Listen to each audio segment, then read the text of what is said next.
Hi అండి, నేను doctor G Suresh నాయక్ని, ఎండి జనరల్ ఫిజిషియన్. సో ఈరోజు మనం మన ఎక్స్ ఎమ్మెల్యే పెద్ది సుదర్శన్ రెడ్డి గారు అకాల మరణం ఎలా అయిందో తెలుసుకుందాము.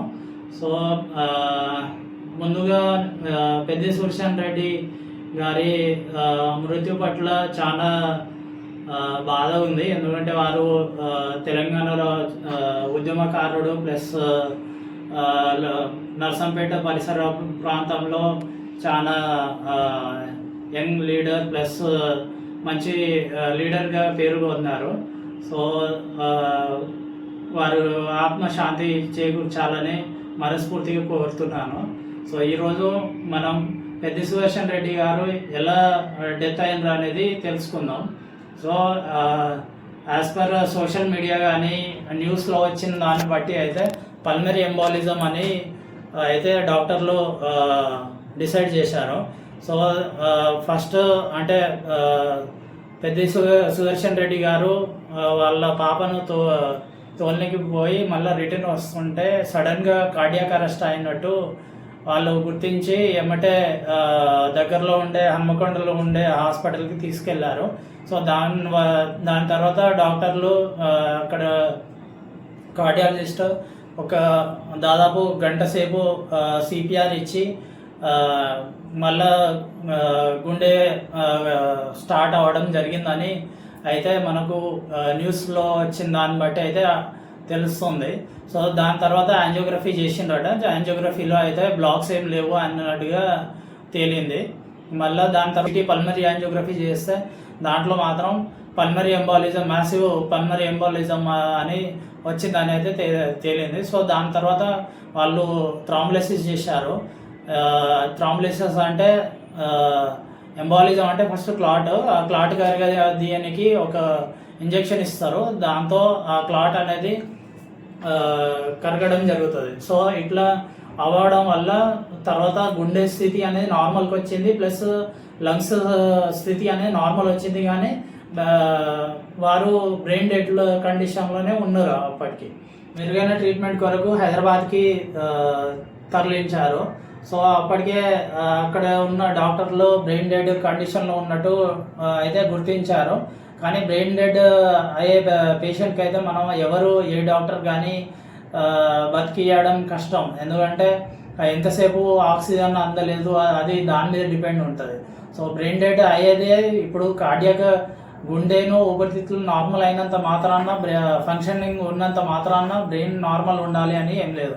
సో బ్రెయిన్కి ఒక 6 నుండి 10 నిమిషాలు ఆక్సిజన్ కానీ బ్లడ్ సరఫరా అని అందకపోతే అది బ్రెయిన్ చనిపోతుంది అన్నట్టు, బ్రెయిన్ సెల్స్ చనిపోతుంది. సో మెయిన్ ఈ రీజన్ వల్ల ఎమ్మెల్యే గారు చనిపోయారు.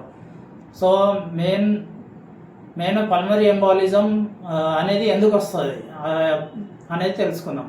మెయిన్ పల్మరీ ఎంబాలిజం వచ్చేది మామూలుగా పిక్కల్లో, అంటే కాళ్ళలో కొన్ని డీప్ వెయిన్ అంటాము, అంటే నరాల్లో, అంటే ఏదైతే కాళ్ళ నుండి గుండెకి వెళ్ళే నరం ఉంటుందో దాంట్లో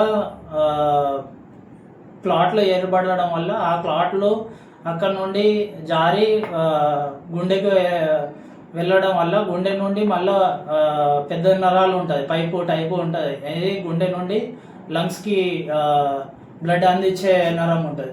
సో దాంట్లో ఈ క్లాట్ అనేది అడ్డుపడడం వల్ల అడ్డుపడేదాన్ని మనము పల్మరీ ఎంబాలిజం అంటాము.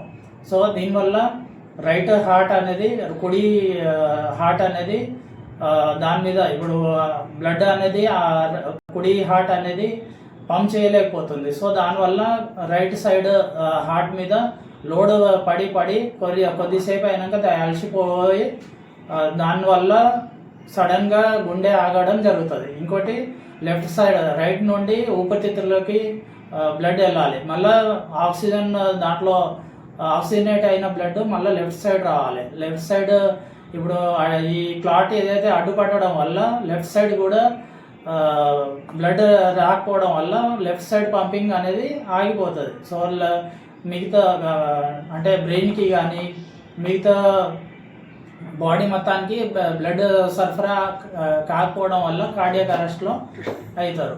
సో దీనికి ఇది మెయిన్ ప్రధాన కారణము. ఇప్పుడు కాళ్ళ పిక్కల్లో ఎందుకు వల్ల క్లాట్ అవుతుందా అంటే మెయిన్ కొన్ని రిస్క్ ఫ్యాక్టర్స్ ఉంటుంది. అంటే ఫ్యామిలీ పరంగా ఏమన్నా హెరిడిటరీ జెనెటిక్ ఫ్యాక్టర్స్ ఇట్లా ఉండొచ్చు.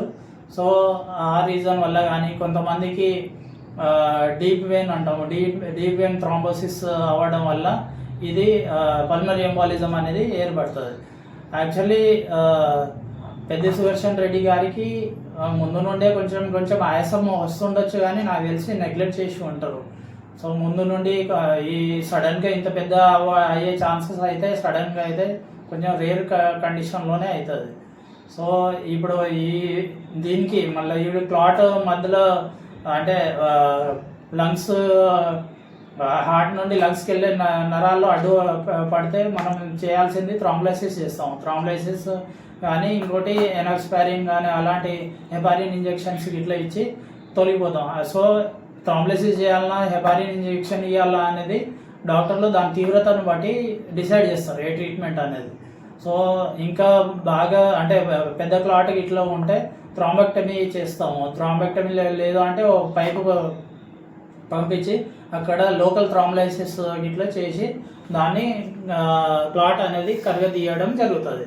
సో ఇది అంటే పేషెంట్ పల్మనరీ ఎంబాలిజం వచ్చిన వాళ్ళు అందరు చనిపోతారా అంటే అందరూ చనిపోరు. దాని తీవ్రత ఎట్లున్నది, ఎంత తొందరగా ట్రీట్మెంట్ తీసుకున్నారు, ఆ లక్షణాలు అనేది ఎంత తొందరగా గుర్తించి ట్రీట్మెంట్ ఇచ్చే దాన్ని బట్టి మీద డిపెండ్ ఉంటుంది.